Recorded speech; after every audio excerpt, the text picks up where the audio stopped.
Hey there, preachers. Rachel Wren here.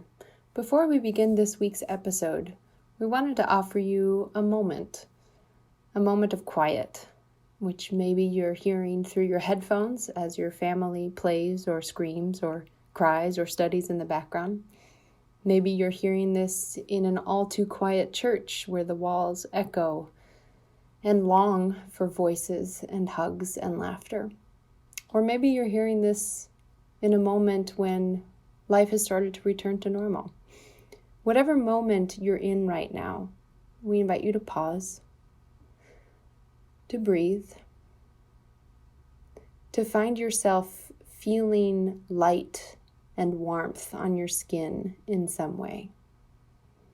We are out of the season of Lent now and into the season of Easter, and even though our lives do not reflect resurrection all the time, yet there is light, and there is joy, and there is hope all around us.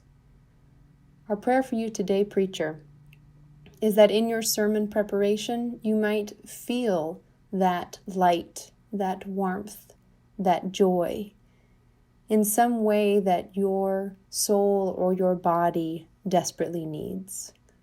May God bless your preaching preparation, and welcome to First Reading.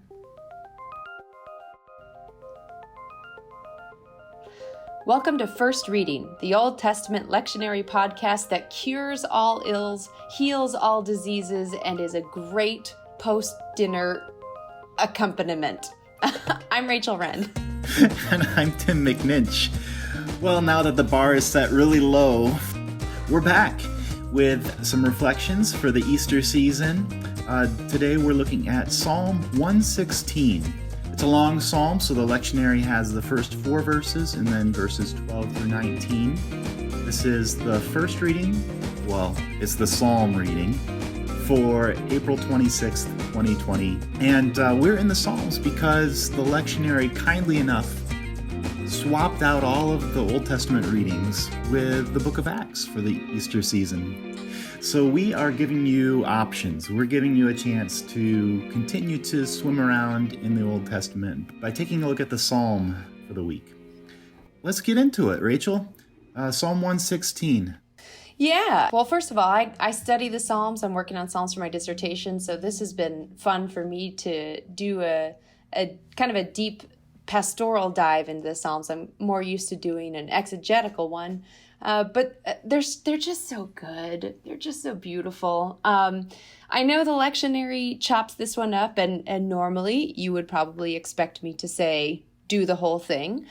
You absolutely can, but there's enough in these sections of Psalm 116 to sustain, I think, several sermons. So, you'll get an extra gold star in heaven if you expand that psalm a little bit. You might not get a gold star from your congregation who has to sit through the 3-hour sermon. So. You might not get a gold star. Yeah, that was I preached here at my church a couple of weeks back, and they made the mistake of asking me, well, would you like to expand what they have in the lectionary at all? I said, oh, sure. And we read way more verses than we probably should have, but it was good too. So anyway, what I meant when I said that Psalm 116 has enough in it is right away in verse 1, you are hit with this barrage of big ticket Bible words. And it can sound kind of innocuous in the NRSV translation. The NRSV just says, I love the Lord because he has heard my voice and my supplications. It sounds pretty generic, right? Yeah. But when you dive into the Hebrew, you could even just take that first word, Shema. Just Tim, off the top of your head, what do you know about the word Shema, to hear in Hebrew or in the Bible? Well, it's part of the most important prayer in the Hebrew Bible, the Shema. Right, yes. In Deuteronomy, Shema Yisrael, Adonai Eloheinu, Adonai Echad. Right. Hear, O Israel, the Lord is our God, the Lord alone. It's a really huge word. So we get that one.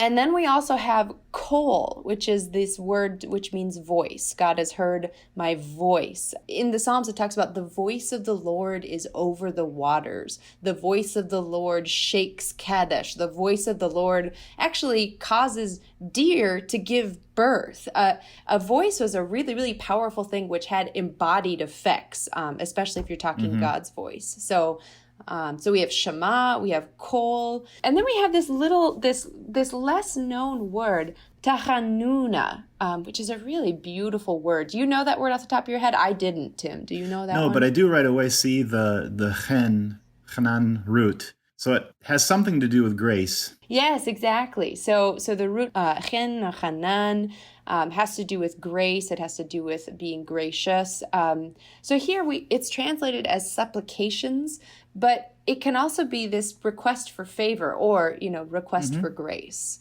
So it's this gorgeous imagery right away in this first verse that the Lord has heard this big ticket word, my voice, this powerful call, and my request for grace, my plea for grace. So once you start diving into the Hebrew, it just gets prettier and prettier, doesn't it? Always. And then if you back up and take the very first word of the whole psalm, it just gets even richer. The first word is ahavti, and that is, of course, from ahav, which means to love. Love, ahav, is often connected to the lev, which means heart in Hebrew, but it can also be connected to your nefesh, which we've translated as throat. Your nefesh can love stuff, which is interesting and just makes that word even more complex. I won't go on a nefesh rant. I'll contain myself. But here's the really fun part about ahav, love, in this psalm. So ahav occurs about 40 times in the Psalms, and most often, like 99% of the time, it has an object that goes along with it. It loves something. It loves righteous deeds. It loves the Lord, the name of the Lord's house, justice, salvation, Torah. Every time except here in Psalm 116. Now, it's translated as having an object, right? It's translated in the NRSV as I love the Lord. But when you look at the Hebrew, it's not attached to anything. It's just I love.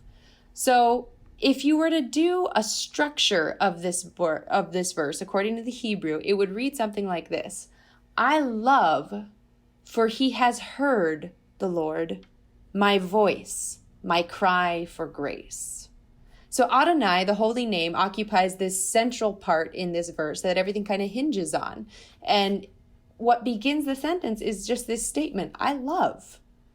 I love because God has heard my voice. God has heard my cry for grace. And that would be such an awesome sermon. To talk about love without object, or about, love beyond maybe that specific romantic love that we think about it so much in America. And then, or just to talk about what the effects of God's grace are in our life, to be heard, for someone to truly hear you, and then, by consequence, to truly see you, that gives birth to kind of this love in you, which can be romantic, it can be obedient, it can be, kind of fulfilling all of that big space that the Hebrew word occupies. But that this text says, I love, because God first loved us, if you want to pull from the New Testament too. I just thought that was so neat. Absolutely. Yeah, that's great. So you've got like a whole sermon just on the first 4 or 5 words of the psalm, right? Right, exactly. I'd love to stop there, but it feels a little like cheating. So let me throw something else your way. Let's get deeper into the text. All right.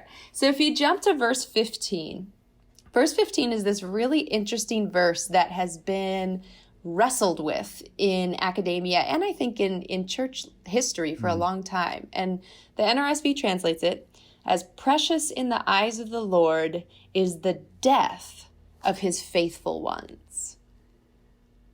What's the feeling you get when you hear that sentence, Tim? Well, it is a bit odd, right? Like when you think about death, the first adjective that comes to mind probably isn't precious. Yeah, right, exactly. I would rather that the death of my loved ones be abhorrent to God. There's other places in the Bible where it says God takes no pleasure in the death of the wicked, but that they turn and live. So if God wants the wicked to live, can't God want the faithful ones to live as well? It's just kind of this bizarre verse. Well, what's going on in the Hebrew there? Because maybe that could be a translation issue, or what do you think? It's funny because that's what I thought too. I was like, well, let me go back to the text and see if there's anything kind of funky going on there. It's just not, though. Precious, the word is yakar, which if you were going to put that on a screen, it would be Yaqar, yakar. It's an adjective. It means precious, rare, splendid, weighty, costly. All of these things that, again, are not adjectives you would typically associate with death. So I couldn't find anything to the Hebrew, so I went to scholarship. No, nobody agrees there either. There's a ton of debate. And basically, when you get right down to it, scholars either end up doing backflips, twisting the text to say, oh, the original letters actually meant something else, or just kind of scratching their heads and saying, this is an example of something that is unique in the Hebrew Bible, and we're not really sure what to do with it. So that helps, right? I don't know. How would you handle this? Where would you take it? Would you kind of spin out one of those scholarly threads, or do you have another approach? You could, but I think what came to mind for me was actually not going to the academic and going to the pastoral instead. My grandma recently died a couple of weeks ago, and she was 91 and in full mental capacity up until the day before she died. Loved Jesus with all of her heart, and was really just quite ready. It was an extremely gentle death. And I'm sad and I miss her. And yet at the same time, the way that she died and the graciousness with which she treated her family and herself in those last few days and the last few months was quite a gift. It was precious. It was precious, I think, in the eyes of God and in the eyes of her family. So you will have people in your congregations, preachers, who have experienced deaths like that in their family. You will also have people who have experienced the opposite of those kinds of deaths. And this could be a moment to really kind of open up what it looks like to hope for a good death, to hope for a precious death. When our prayers can no longer be, let life be extended, what might we pray for instead? What might we look for instead that would be precious, even when those moments are still really hard? So I think that's where I would go with it if you were going to talk about that verse. Yeah, that's a really helpful way to think about that challenging verse. It reminds me a bit of my semester that I spent doing clinical pastoral education, working as a pastoral intern in a hospital setting. Being with people and their families at moments of death and the holiness of that moment. I think yakar could be a good adjective for that sense that God notes and is present and marks that moment as special. Yeah. So even though it's a academically confusing verse, it is pastorally rich. Absolutely. Well, thanks, Rachel, for getting us into the beginning and end of this psalm. My pleasure. There's a whole lot in the middle, too. Maybe another time we'll go back in and dig out the middle part of the psalm. But for now, we'll wrap it up there. Come back next week because we will be continuing on in the Psalms of Easter. And do take a moment to go to the website and subscribe to the podcast there or in iTunes or wherever you get your podcast fix. Until next time, I'm Tim McNinch. And I'm Rachel Wren. Happy preaching.